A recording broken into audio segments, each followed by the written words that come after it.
and welcome to Friday Night In with York Gin. For those of us that haven't joined us before, welcome. Where have you been? We've been doing it for like 12 weeks. Just having a little technical issue there. I thought I was going to miss you. Oh, we don't want that, Joe. Well, my name is Susannah, for those of you who don't know me, and this is, of course, the lovely Joe. Hi, Joe. Hi there. Oh, welcome. We'd love it if you are joining us this evening. If you could share it on Facebook. We know we get loads of hits after the show's run. We get a couple of thousand people watch this show, but not always live. So please click share if you are here. Because people got things to do on a Friday night. Oh yes, there's always things to do. Right. So tonight we're taking you to paradise. Why? Woo! Why are we taking you to paradise? You may well ask. Well, the reason we're oh, she's got her shades on. All right, I'll get mine on as well. Go on in. I've got my shades on, got my passport. We're off on our jollies again, aren't we, Joe? Let's go. Hit the road, Jack. Let's do it. So the reason we are taking you to paradise is because we're actually going to be talking about grains of paradise. And grains of paradise are one of the botanicals that we use in all of our York gins. Now, I'm not going to tell you exactly what they are because that's one of the questions later. But let me tell you, they may be little. There they are, right in the middle at the bottom there, the grains of paradise. They may be little, but they certainly pack a punch. In there, well, I'm not going to tell you. I'll tell you all later. But they have been used for centuries. Elizabeth I liked them in her beer. They were used in wine making. These days, we mostly think about grains of paradise in gin, actually. That's just as well because we're here. Now, it's the second smallest ingredient that we use. The smallest is actually black pepper. So grains of paradise is the next one up, but only a teeny tiny amount of grains of paradise. Yes. But, so this week, we're going to ask you the first question right now. What is a grain of paradise? Is it a fruit? Is it a flower, or is it a seed? Well, there you go. No, Wendy Stone, I was not having a swift gin. I was actually. She was. Somebody phoned me and it threw my entire system out. So I've had to go and switch my Wi-Fi off to make sure no one else rings me. Yes, no, those should be fierce. Those should be small. Should be fierce. It's a bit of a Shakespeare thing. Exactly. That's the one. Well, I've got a question for you. As you know, we at York Gin like to source the very best of everything. And we like to source the very best grains of paradise. Now, you can buy them in various places, but we like to get ours from Egypt, Ghana, or South Africa. Well, there we go. Is the answer. Where do we go to get the very best grains of paradise in the world? Now, if you weren't having a swift gin there, Joe, it is a dry do. I swear I wasn't. I was trying to sort out my blooming computer, but it just gone. Oh, nobody likes that. But it's a dry do. For goodness sake, make a cocktail. Oh, it's me first, I think. I'll make one. Excellent news. So what I'm going to do, I've got some lovely cocktails for you tonight, guys. Really smashing. So I'm going to make an Elderflower Collins. Ooh, that's my glasses. I'm going to use a Collins glass, of course, which is the long, tall, thin one. Now, the first thing I'm going to do is get my cocktail shaker. You do not have to use a cocktail shaker. You can just do it all in the glass. I'm just being fancy, to be honest. And tonight, I'm going to use Old Tom. Now, any eagle-eyed viewers will notice I have a new measuring, whatever you call it, a new measuring thingy. Sadly, a measuring measure. After last week's show, some of you may have noticed that I was a little pink of cheek. And when I was clearing up, I literally threw my measuring measure in the dishwasher, forgetting that it was not dishwasher ready. It was not allowed to go in the dishwasher. I'm very sorry. I've got a new one. Right. As always, we only deal in doubles. So a double measure of Old Tom goes straight in there. And I think the sort of herby flavour is going to go really, really well with this. So that's 2 shots in there. I've got 1 shot of lemon juice, which I'm going to pop in there as well. And I'm going to put a tiniest dash. Now, remember, eagle-eyed viewers will know that I do not like it too sweet. So I'm only going to put the tiniest drop of sugar syrup in there. There we go. That's fine for me. And then I'm going to do about half a measure. It's just a slug, really. I'm just going to put a little slug of elderflower cordial in there, okay? And then I'm going to put my lid on. I've already got my ice in there. I'm going to give it a shake. Oh, I'm just saying hello to Izzy and Rachel Nugent. Hi there. And Noel Stabler. Your spelling's marvellous, Noel. And my sister. Oh, my sister, pink of cheek. Yes, Susanna's often pink of cheek, it has to be said. I am often pink of cheek, and I think the camera on my on this lovely laptop here, I think It it's also does. It makes you look pinker than you actually are. Well, thank you so much, everyone. Thanks for the vote of confidence. Anyway, I am pink, and that's all fine. I've popped that into my Collins glass. I'll wash that out in a minute. The next thing I'm going to do now, you know that actually I would prefer to top this with champagne. I would like to make this an Elderflower Collins Royale. I'm not going to do it tonight, guys. I drank far too much last week, so I'm going to be really, really good. And I'm actually going to top it with some soda water. Boo! Boo! For Well, the soda. ridiculous. No little mini champagnes in the back of Not the fridge. tonight.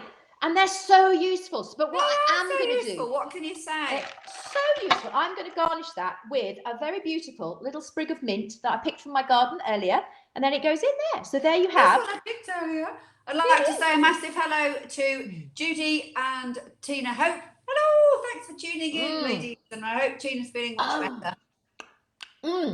Why is Sandy Smith saying boo-hoo? Boo-hoo, because I'm not putting champagne in. She says that's probably why. Yeah, so no champagne tonight. But as my lovely friend Sophie pointed out when she was speaking to me, you like all the cocktails you make. I do. I wouldn't make them if I didn't like them. Really? Why would you bother? Why would you make them if you didn't like them? Right then, so we're going to move on to mine. Now, yes, please, darling. I'm not going to tell you which country the seeds come. The grains of paradise come from yet. But this fruit is also a massive export from this country, so maybe that's a bit of a clue. I am going to make a pineapple gin cooler. Unfortunately, it's not great weather here. I don't know what you've got where you are, but we've got it chucking it down here in Budworth. So hey ho. But I am going to make this lovely gin cooler. So what I've got is a double shot of our lovely London Dry. There it is. Can't go wrong with that. The basis of all our gins and the beautiful, beautiful taste there. I am then going to top that up with a shot of lime juice. So here's a squeeze I squeezed earlier. Filling it up with pineapple juice. And then topping it up with a little bit of Fever Tree soda water, because we love the folks at Fever Tree. They do the best mixers, in our opinion. And then I'm being naughty tonight. I'm having 2 cherries because... Oh, you're such a devil. I am a devil may care. Oh, one's already gone in, so I'm going to eat that one. See what it's like. I've not tried this yet. Let's see what it's like. Go on, give it a whirl. Oh, do you know, that's really refreshing. I really like that. And I really like mine. So it's a win-win again. Cheers, darling. Win-win. So let's give those 2 quick answers to those first couple of questions. Well, of course, as so many of you, I can see you all saying it already. It is, of course, a seed. Now, it's a dried red brown seed, and it's part of the ginger family, believe it or not. It's got a pungent, peppery flavour with a bit of a hint of citrus in there, actually. So medieval traders said that it only grew in the Garden of Eden, which is why it's now called Grains of Paradise. Do you know it's also known as the alligator pepper as well? What? That's me being an alligator. What do you want? Oh, right. I thought that was quite a good little impression there. I thought you were saying you're wittering on again, Babe. Stop talking. No. If you look at the pictures, make that picture bigger again, Emma. You can see they look like teeth. Look, that you can see there. Look down there. Look with the red one. With the red, it actually looks like a big bitey thing, doesn't it? I can see that it's a bitey thing. I see what you're saying. I just thought you were telling me off for yiking on again. No, that comes later. Right then, answer to question 2 is Ghana. We get our grains of paradise from Ghana, officially the Republic of Ghana, and that's on the Gulf of Guinea, on the Atlantic coast, on the west coast of Africa. Then I've actually been very close there. I've been to Gambia and Kenya. It's a bit further away. Kenya, Morocco. Zambia? Have you been to? No, I've been to Zanzibar. Zanzibar. Ooh. Yeah, that was nice. That was very nice, and it actually means warrior king. In the Soninke language, which is brilliant. Now, they were actually the first African continent to become self-governing, which is brilliant. And that was in 1957. They went for it, and they were the very first. So they're very proud of that, and quite rightly. Actually, I have lots of insider information about Ghana, because if you've watched any of our shows, you will know my son and his girlfriend, so Sam and Kirsty, are here with us at home. having been chucked up from colleges in London. They're staying with us. And it so happened that Kirsty went to York University to do her music degree with a lovely lad called Ben. And they did music degree together. And his mum, Faustina, has been corresponding with me lots and lots over the last couple of weeks to get some interesting facts about Ghana all together. So we've got insider info, which is brilliant. That's what we like. I like that. Definitely. Yes, and according to Faustina and her family, the Turners, and obviously the Ghanaian side of the family who are still over there, say that they are most proud of peace and love, hospitality, and their wonderful heritage. Now, talking of heritage, take a look at this amazing 400-year-old village. This village is built entirely over a lake, Lake Tadane, I think it might be pronounced, in Western Ghana, and it's called Nzulezu. It's 400 years old, as I say. It's basically one massive long pier, and hundreds of people live here, and they do everything here. They go to school here, they work here, they get married, and they get buried. Everything on this amazing lake settlement. So it's just superb. And they have the houses on one side and schools, community centres and businesses on the other. Now, I have a little question for you. There is one long thoroughfare running up the centre of this village. What is it called? Is it called Long Road, Main Street, or Zebra Drive? Ooh, I don't know. Wow. Have a little guess. I will have a little guess. And I want to say good evening to the Man Clan, the Gin Club of Melbourne. Hello, Jan Man. Hello, lovely mans. That doesn't sound right, does it? But it is right. They are the mans. So, as you know, when we go travelling around our countries, because we take a different botanical every now and again. Do you remember we did juniper a couple of weeks ago? So, Grains of Paradise, actually my favourite. It's your favourite. That's why we did it next. It is why we've done it now. So, Grains of Paradise. If we're in the shop, which I know is sadly shut at the moment, fingers crossed we can reopen again soon. But we're a bit touchy-feely in the shop. So I sometimes go up to those Grains of Paradise and I say, do you know what this is? And I make people, I don't make people, I have a little bite on one, to be honest. And it is properly a little peppercorn. It's quite incredible, actually. But going back to Ghana, what I would like to know is which animal is the national symbol of Ghana? It's found on the country's coat of arms as well. Is it a vulture? Is it a lion, or is it a tawny eagle? What is the national symbol of Ghana? I wonder who knows. I would like to think that lots of people will know. Right then, and one of the other places that Faustina told us to have a look at was, I hope this is correctly pronounced, Mole National Park. Now you can see hundreds of animals and birds and reptiles here. In fact, they have 93 species of animals. Can't believe it. You can take this amazing treetop walkway over the top, or you can get down to the elephant's watering hole there. It's just wonderful. And they've got 300 types of birds, 9 amphibians, 33 reptiles, and 56 lovely sorts of butterflies flapping about the place. Oh, look at that. Isn't that gorgeous? Great. So, yes, I mean, if you're ever lucky enough to visit, you will probably run into lions, aardvarks, zebra, antelopes, golden cats, which are now very endangered, unfortunately. That's one of the beautiful cats that belongs in Ghana, that lives in Ghana. And you will almost certainly see elephants, because they have a lot of elephants in Mole National Park. I have a little question for you about elephants. Which elephant has the bigger ears? Which elephant has big ears? Is it the African elephant?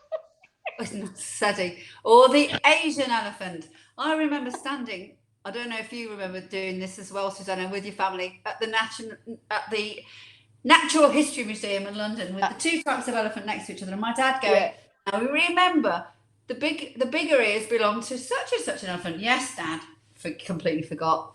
So which one is it? Do you know what? I never remember. There must be. I never remember either. It's I terrible, know. isn't it? Well, we do know now, because we do know funny now. enough, folks, we actually do some research for this show. Now.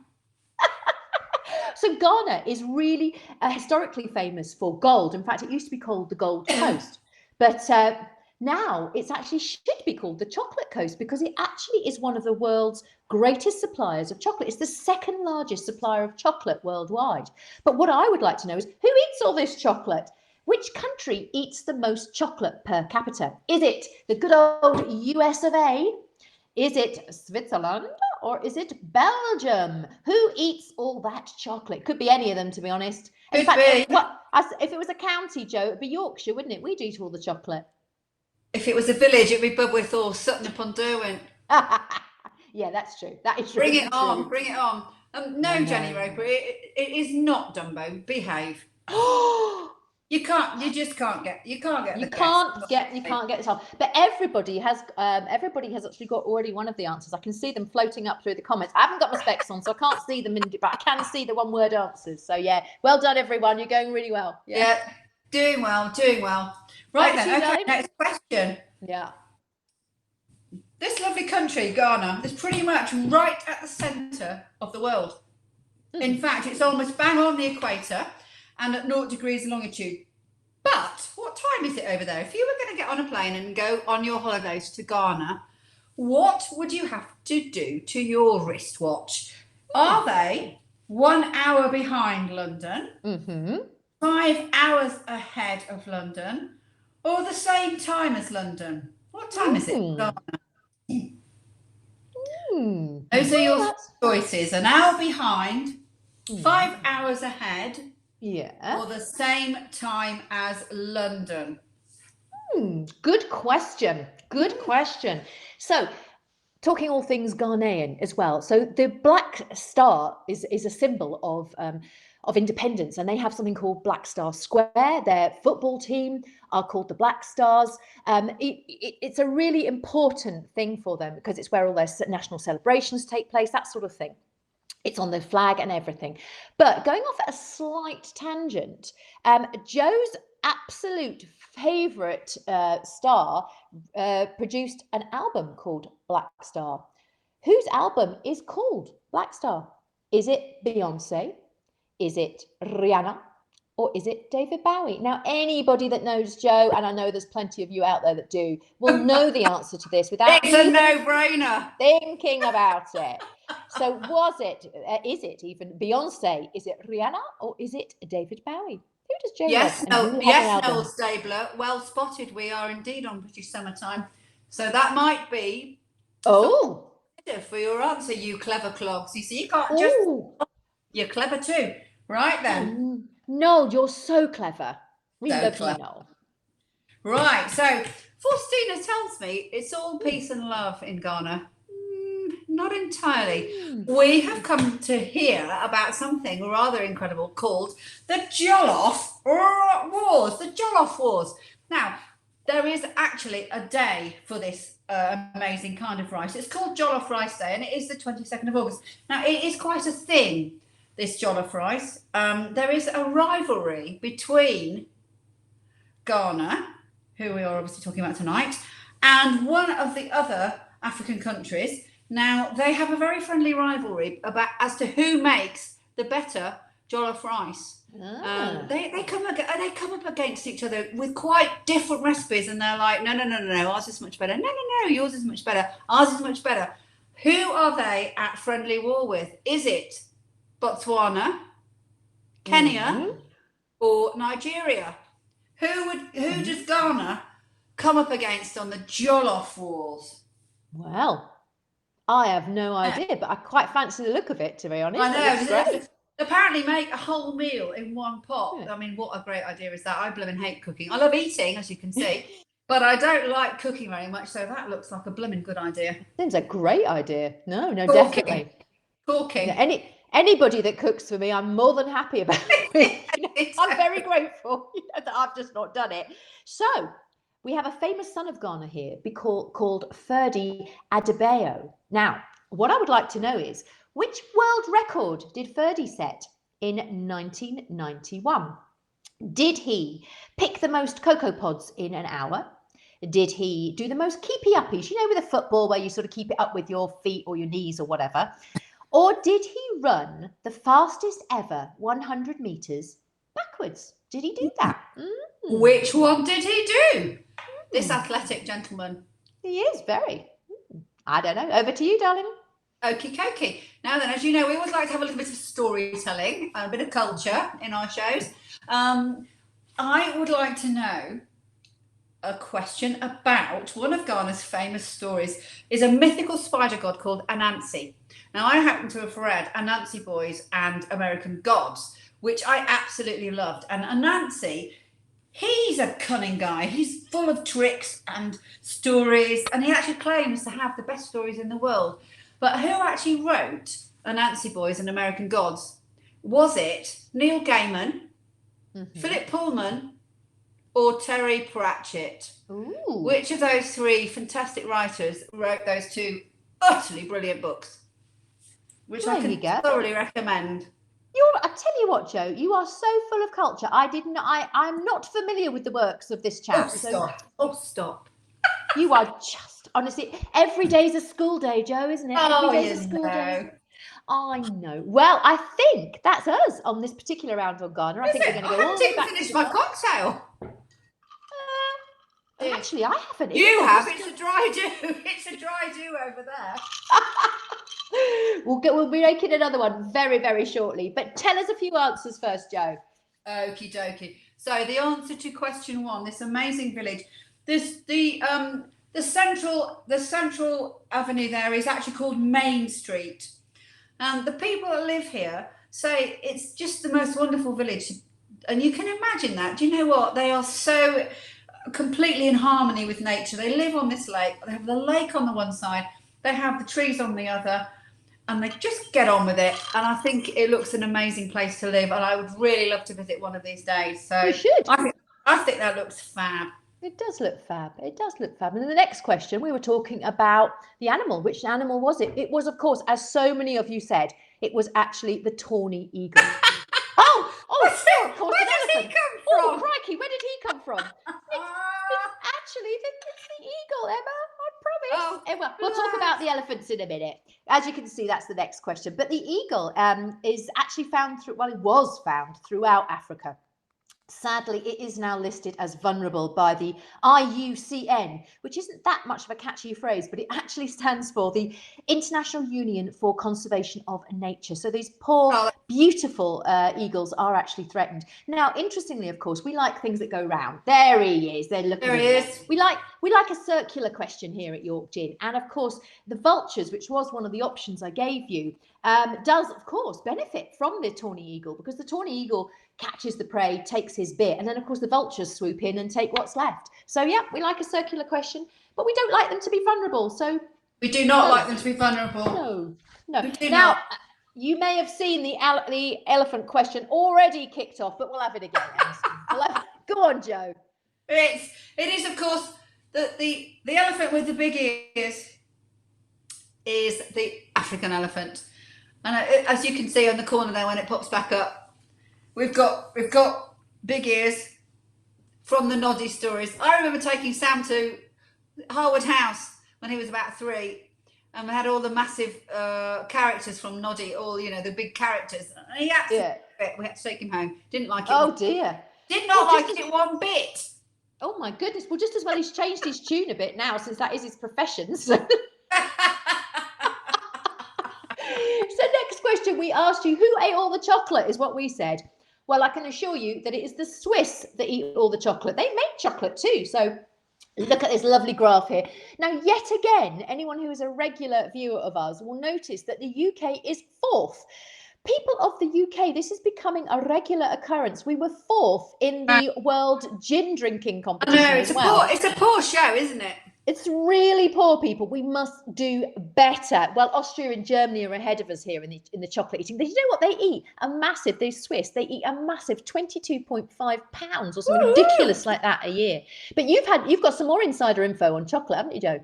I have. I just want to say Alexander Skarsgård is not the answer this week. Oh, it should be. But it should be. It should be. It should be the answer to everything. Oh no, it should be the answer to everything. Well, I know. When I was talking to Faustina about the chocolate production, she told me this lovely story about when she was a little girl. Her school was quite near one of the chocolate co-ops, so the farmers would bring all the beans in, and they would turn it into they would process it and get it sorted to pass on, as it were. And Faustina would go behind the trucks as they were delivering the beans, and any little cocoa beans that were dropped onto the floor, she would scoop them up. And then luckily for her grandma was actually a baker, so grandma had lots of sugar to hand, and she used to turn these pods into chocolate fudge, take it to school and share it with her schoolmates. So because obviously they're very, very they're quite bitter, aren't they? If you know 80 or whatever percent chocolate is quite bitter. So Faustina was lucky because she would be able to get her hands on some sugar and make it very, very lovely. So yes, that was a lovely story about an enterprising young lady making something out of bits that were dropped on the floor. Tip top. Absolutely, and of course now we can buy Ghanaian chocolate in Aldi of all places, can't we? Yeah. Apparently, is it called Divine? Yeah, you can get Divine and it's niche. They're both made in Ghana. But Faustina was actually saying she bought Easter eggs in Aldi this year. So hey, we're liking that. Tell us about the time zones. Oh, actually, Noel Stabler, tell us about the time zones. That'd be great. Right then, clever clogs. It might be miles away, but Ghana is only 1 hour behind the UK. In fact, it's exactly the same time zone. So if we were on Greenwich Mean Time instead of British Summer Time, we will be at the exact same time. So if you have put the hour behind or same time as London, we'll give you that. Definitely. You can have either of those because it is actually realistically the same time as Greenwich. So yeah, we'll have that. Splendid. And of course, the next question, super easy for anyone that knows Joe. Who had Black Star the album? It was, of course, the one and only David Bowie. And here is a rather strange picture of Joe and I in midwinter. I've got about 85 layers on there, 25 coats on. And we went off to, was it the V&A, Joe? Yes, it was. Yeah, I think I had to join it just to get to the exhibition because it was all sold out. Yeah, we took the boys, didn't we? We did take them. I do remember. That was a few years ago now. We've got like many layers. It must be winter time. Must be freezing. Yeah. But it was a very good exhibition. Yeah, as was the Dior exhibition. We went to the Dior one as well, didn't we? Yeah, absolutely brilliant. Beautiful. Anyway, yes, David Bowie is the answer for the Black Star album. David Bowie is the answer to most things if it's not Alexander Skarsgård. Just saying. Exactly. Alexander Skarsgård, definitely. Right then. Over to you. So these Rice Wars, I'm not being funny. There are board games you can buy with Jollof Wars. You know the Star Wars sign that comes up? They've made one of those that says Jollof Wars instead of Star Wars. It's a real thing. There was a play on in London last year called Jollof Wars.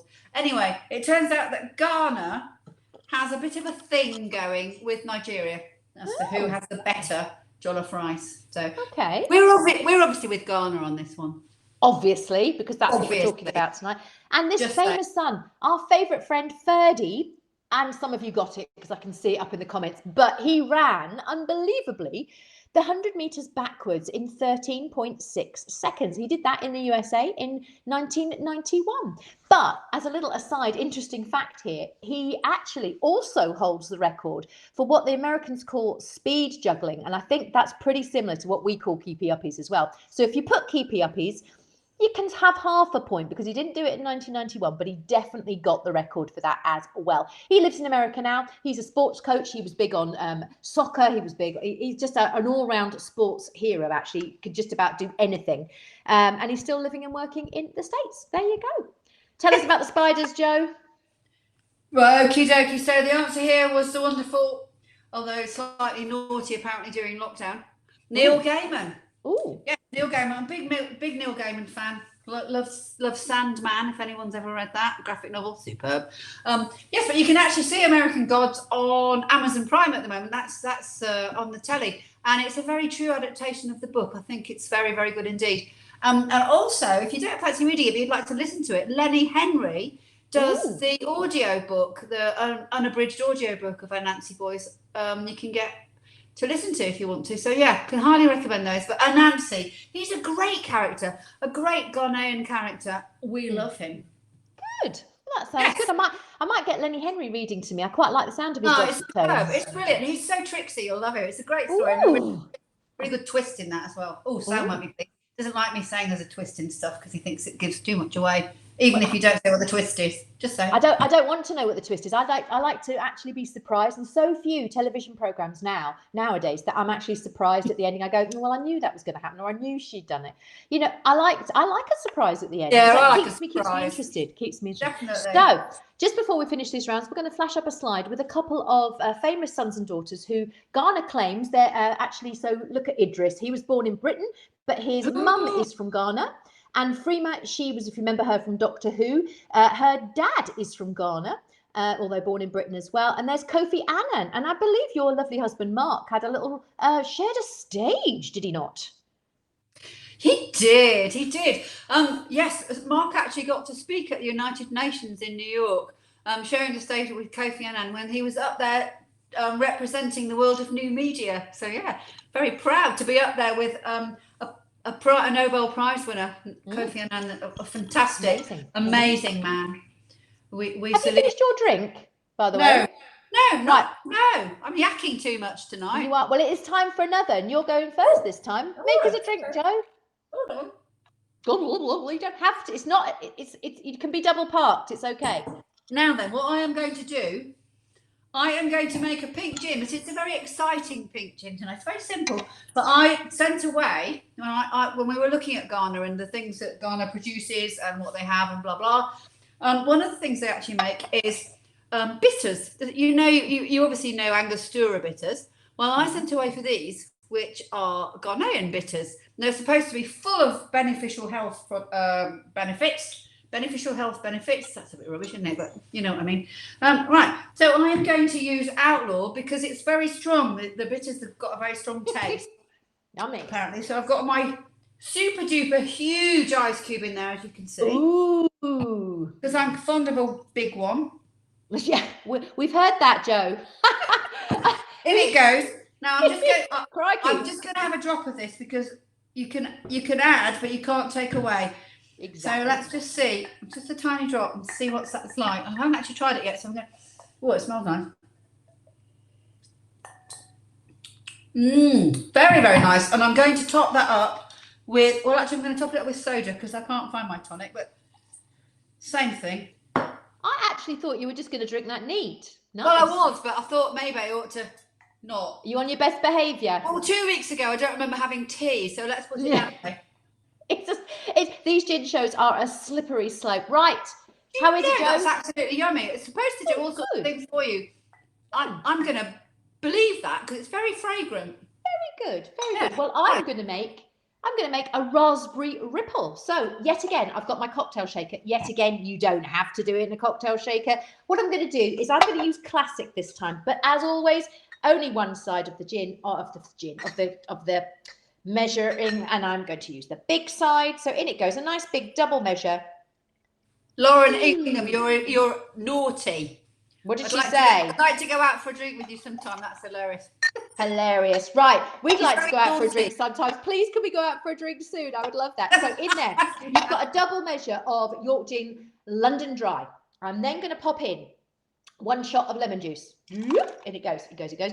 I am then going to put the tiniest dash of sugar syrup. Again, I don't like things too sweet. If you've got a sweeter tooth, pop a bit more in. It doesn't matter. It's not a rule. Okay, on goes my lid.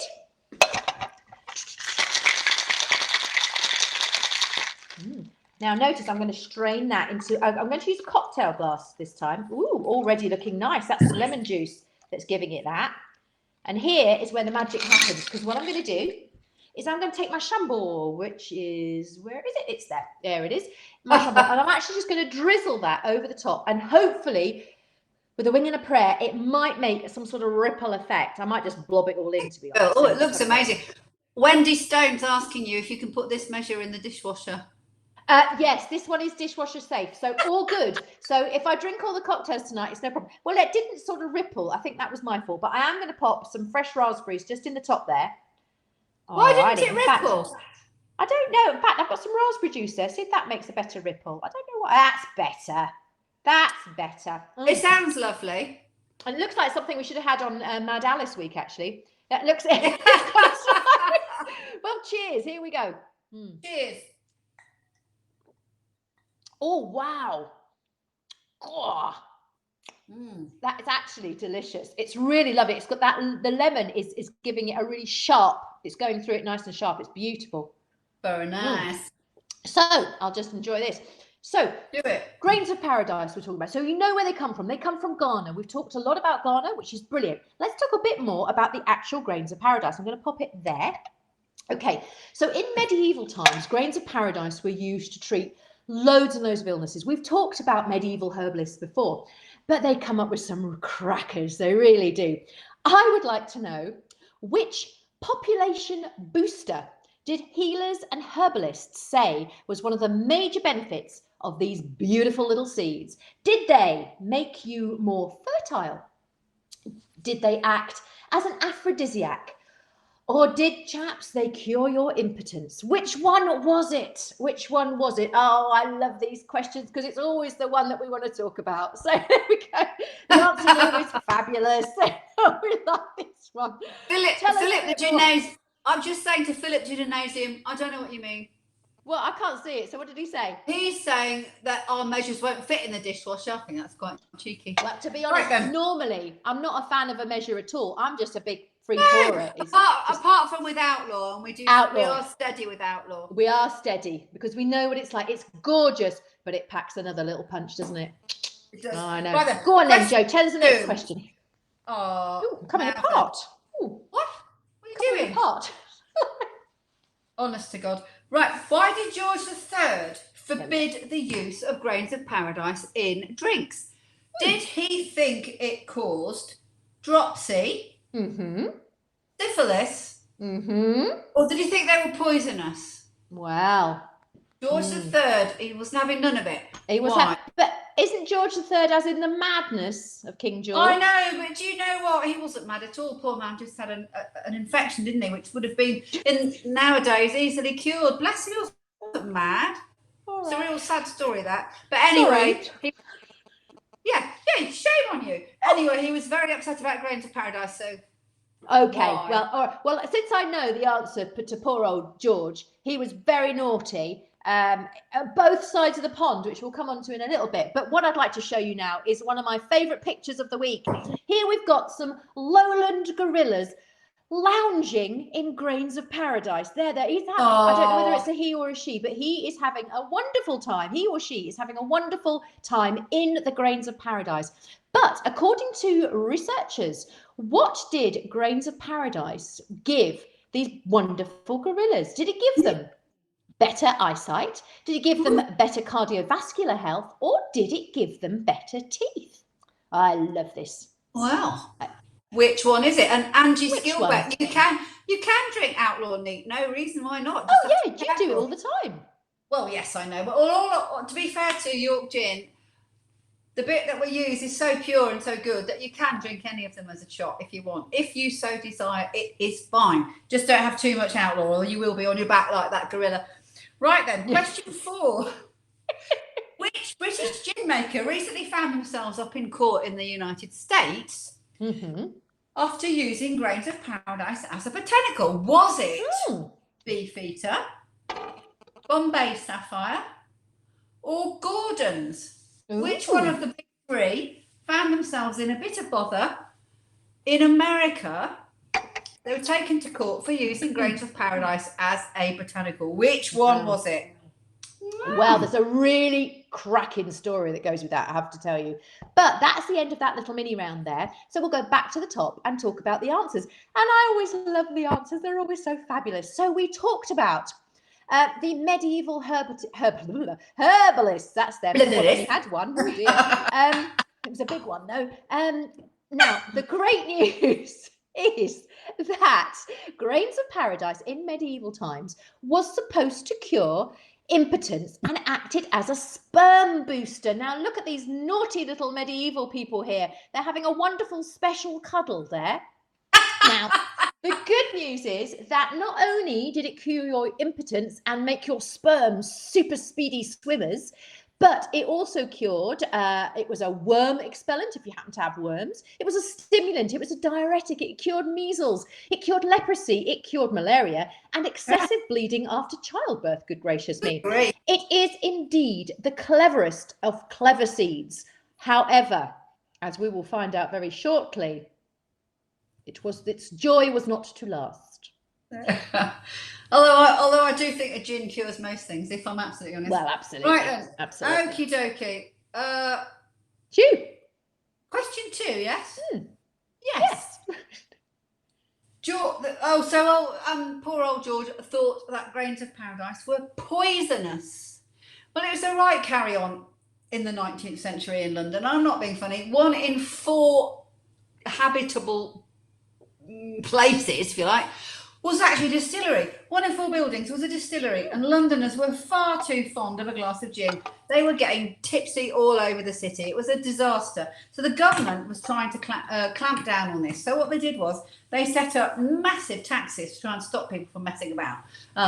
Hence our lovely Captain Bradstreet and his Puss and Mew, which we talk about every week because we can't help it. The world's first vending machine trying to give you tuppence worth of gin if you wanted a small amount. Anyway, what happened was grains of paradise were being imported. It made the gin more palatable because the distilleries were turning out ghastly stuff by the gallon load. And to make it more palatable, they were putting grains of paradise in, and the government was taking a hefty tax on that. So they were happy all around with that one. But what happened was lots of people started dying from gin, and they tried to clamp down on it even harder. And so they decided that grains of paradise were the entire thing to blame for all these deaths. So the king said, right, no more grains of paradise, they are banned. So it was a disaster for the importers, of course, because they were putting quite a lot of money into the treasury. But no, he said, no, we're not having it. Eventually, of course, the law was repealed, and we could again import the fabulous grain of paradise from Ghana, which we love, but not everywhere in the world, as you will hear. No, as we will find out a little later. Now, let's go back to these fabulous gorillas. Let's look at them lounging amongst their grains of paradise. Now, interestingly, researchers found that it actually gave them better cardiovascular health. Now, they know that because they also did a study on their poor zoo counterparts, and the poor zoo counterparts did not have nearly strong cardiovascular health. So basically, they put it down to the grains of paradise.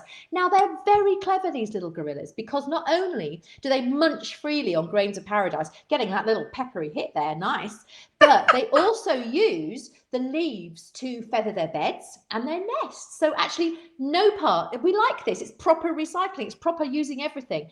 They use every single part of the grains of paradise plant. We like a gorilla. We like a gorilla. Bless them. We do like a gorilla. We do. Go. Next one, darling. Okay, so it was, lots of people got this right. I saw it was actually Bombay Sapphire who got themselves into hot water with this one.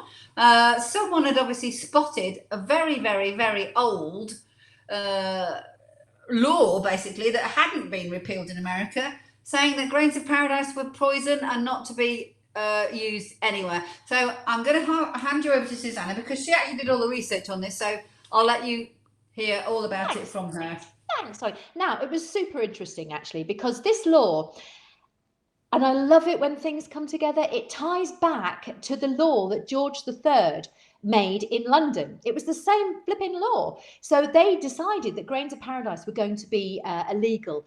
And actually, they never repealed it in the States, in particular in the state of Florida. So there was an astute, maybe, or maybe not, businessman in South Florida, and he decided to exploit, and really, this is quite an obscure law that was passed back in George III's time.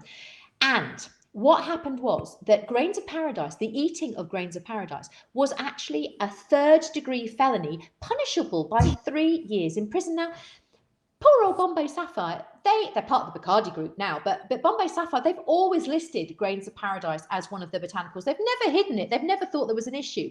So we're thinking that actually this businessman decided it was after a bit of money, really. That's what he'd do. He thought he would do that. So he had a lawyer. Quite clever, to be honest. Oh, it's ridiculous. Quite canny. He could have been lucky. God. So the actual law states that grains of paradise are a poisonous drug that morphs drinkers into suicidal madmen. yeah, who knew? Right, the only good news about the whole thing was that after months and months and months and months and months and months, a federal judge, only in January this year, only January 2020, actually just tossed the whole thing out of court. He just said it was completely ridiculous. Yeah, it is ridiculous. But the Americans have had they've really not liked a grain of paradise for quite a long time. So according to this famous journal, I think it's a fine publication, the Sacramento Bee, in 1873. That famous paper. I think it's very famous. They said in 1873 that a grains of paradise were a murderous substitute being added to beer with a vast amount of evil. Crikey. And then the other famous publication, the Kentucky Lexington Herald, they said grains of paradise leave behind a trail of suicides. Well, I don't know. Now, 1 minute in medieval time, you're a sperm booster. The next, you're killing people. What is going on with these little grains of paradise? What is going on? I know. But talking of going on, Jo, it's definitely time for another cocktail. You're going first, my darling. What are you making for us? Well, we had a wonderful response from our special evening with Mad Alice.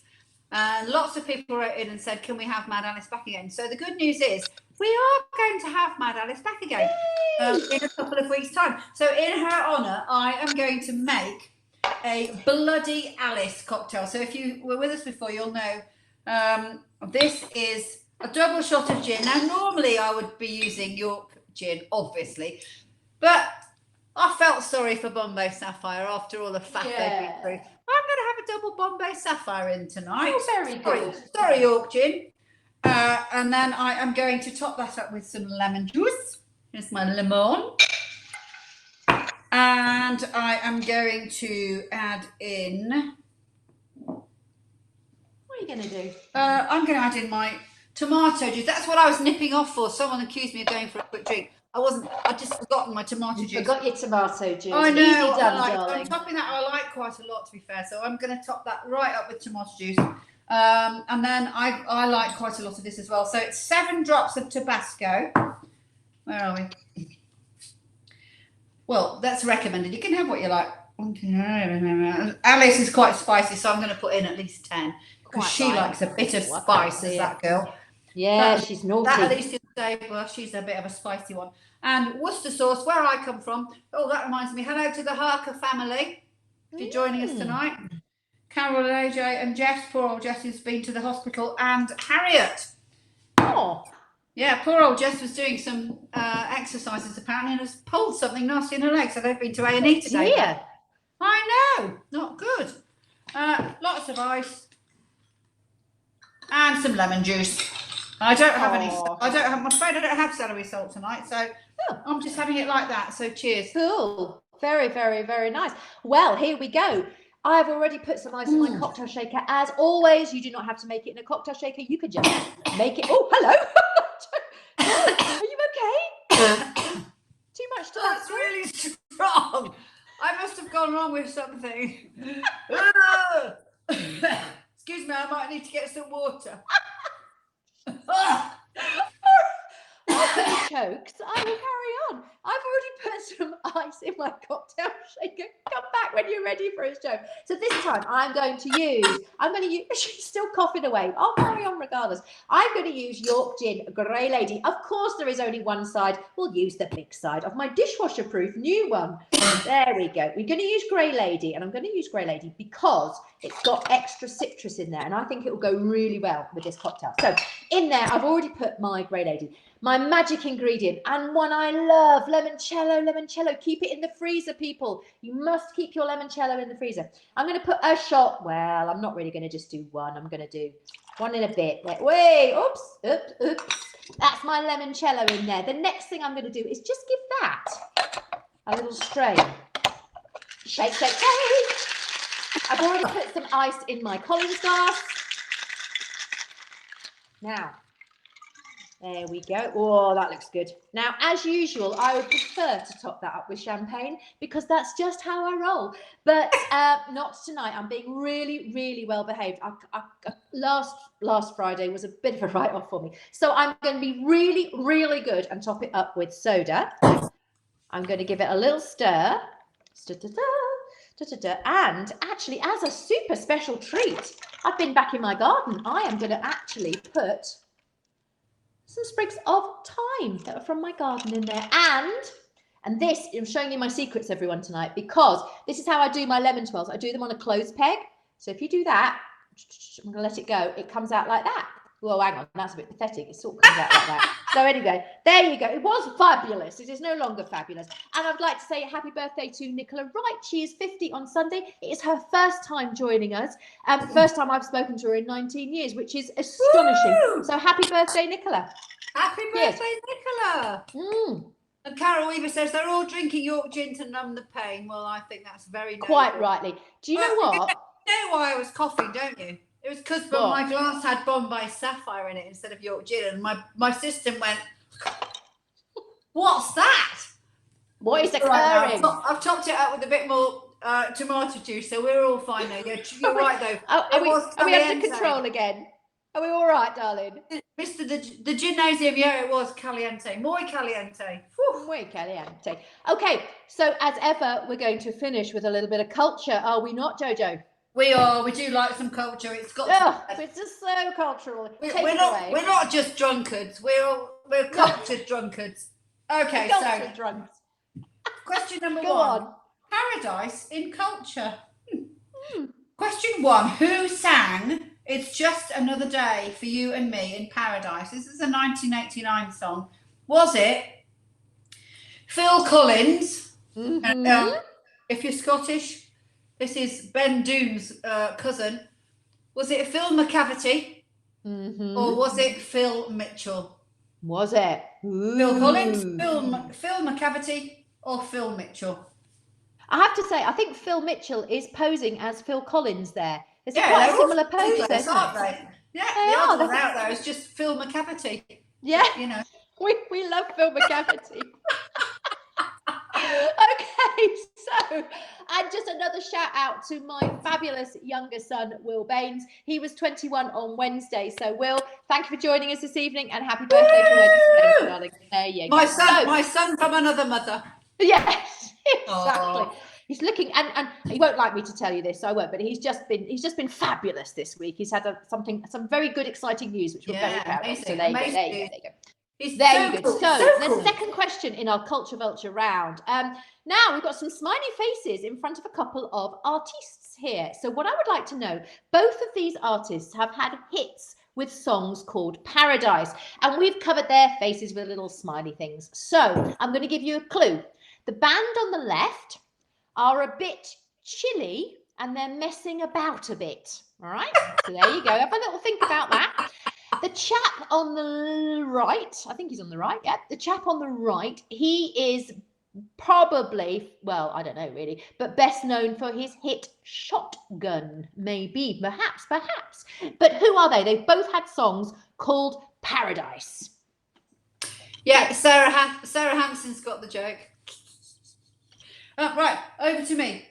Who was only got halfway to Paradise?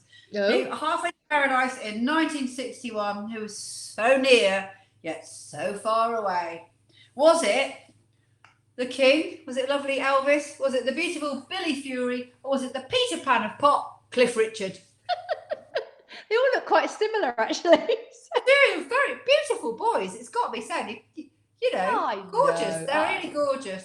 They are gorgeous. They are gorgeous. Unlike this next lot that I'm about to bring up, none of these would I take back to meet my parents. So I would like to know who sang the song Paradise City in 1987. Was it the very strange Slipknot, all in their masks? Perhaps my mother would have been horrified by them.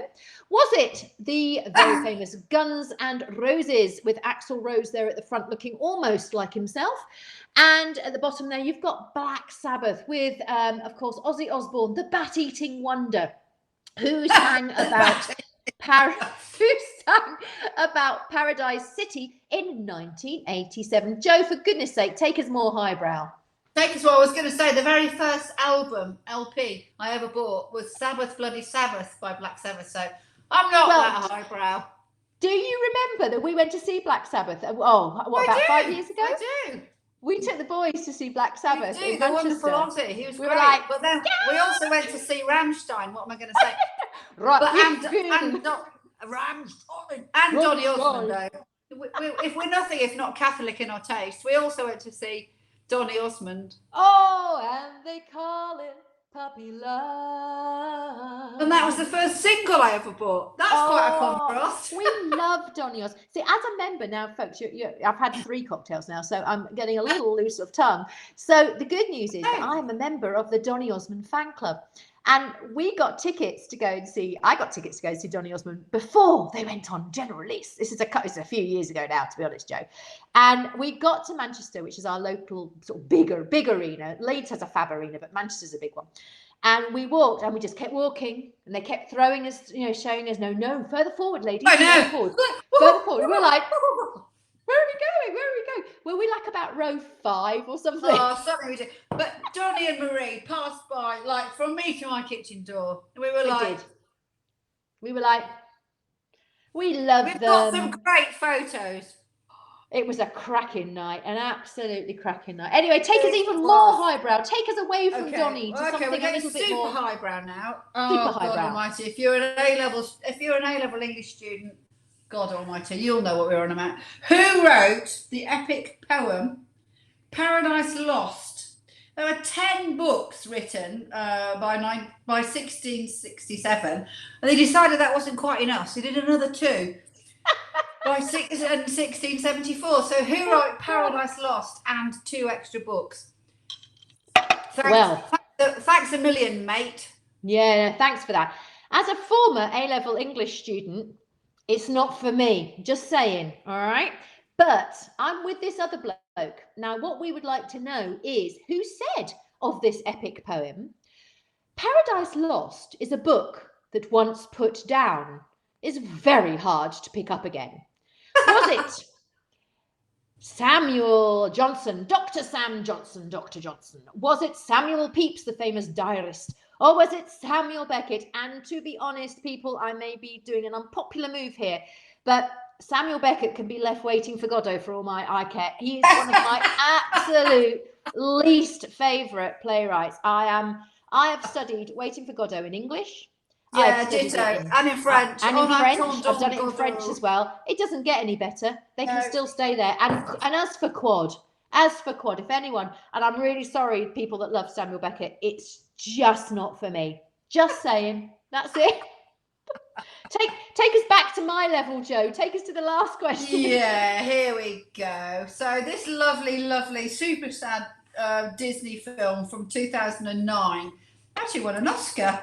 Which one is this?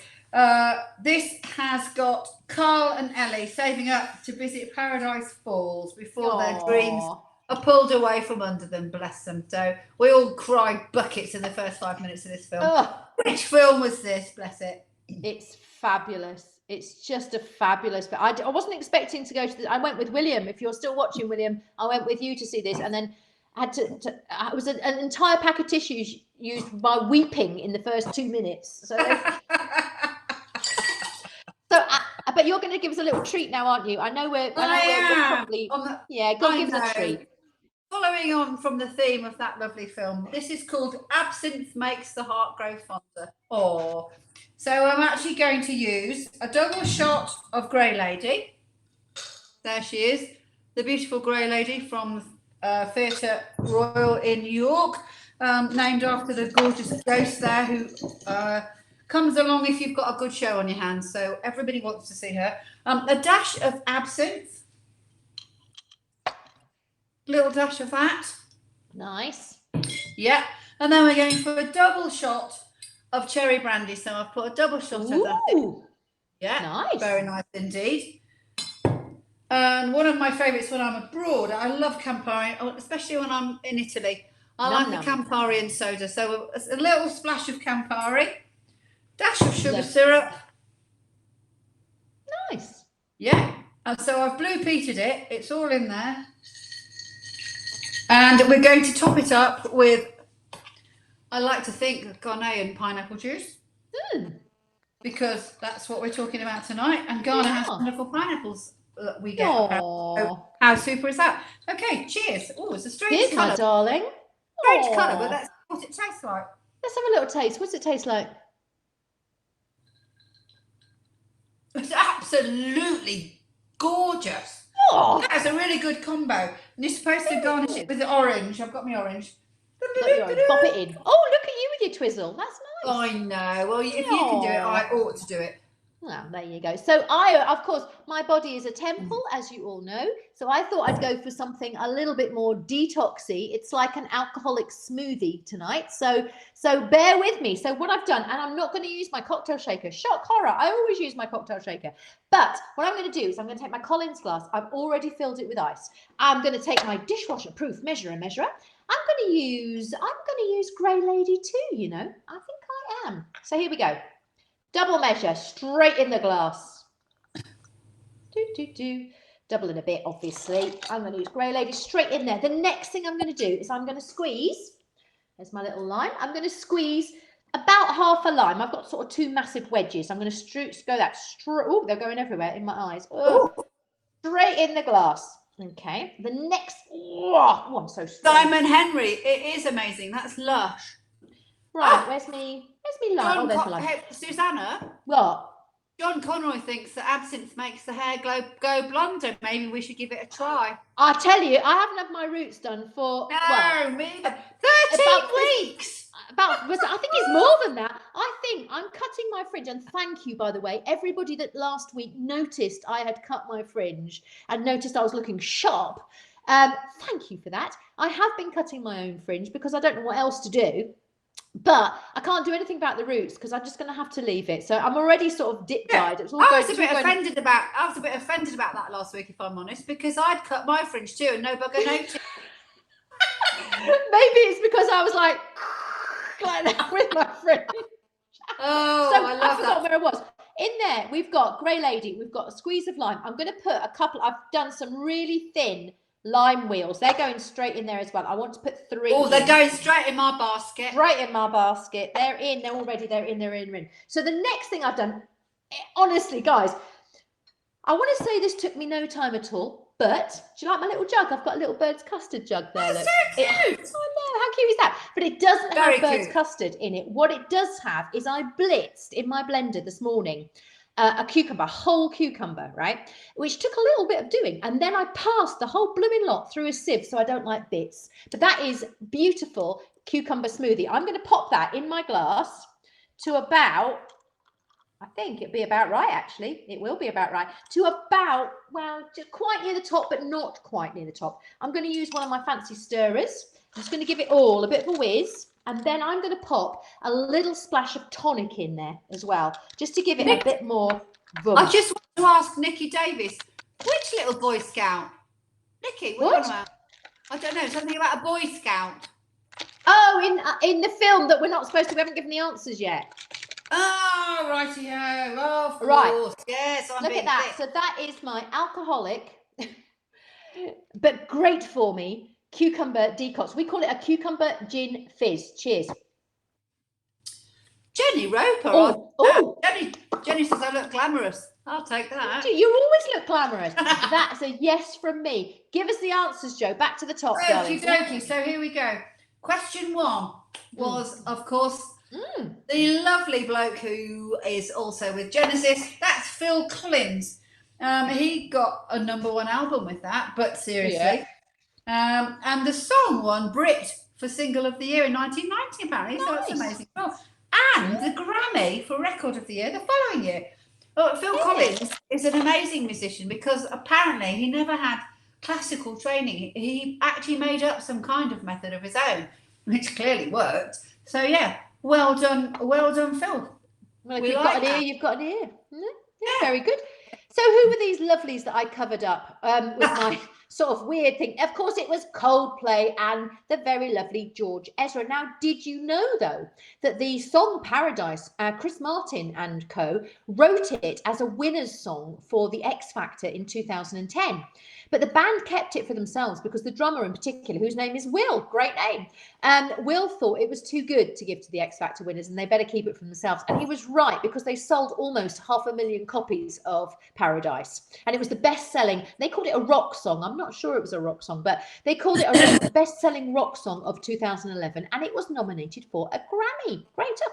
Now, George, gorgeous George there, the little lad on the right, he, this was a double platinum selling single for him, and it sold over 1.2. No, not that one. It's called Paradise. No, what? No. It was called Paradise. What? Have I got the wrong one? Yeah. So the song Paradise sold 1.2 million copies.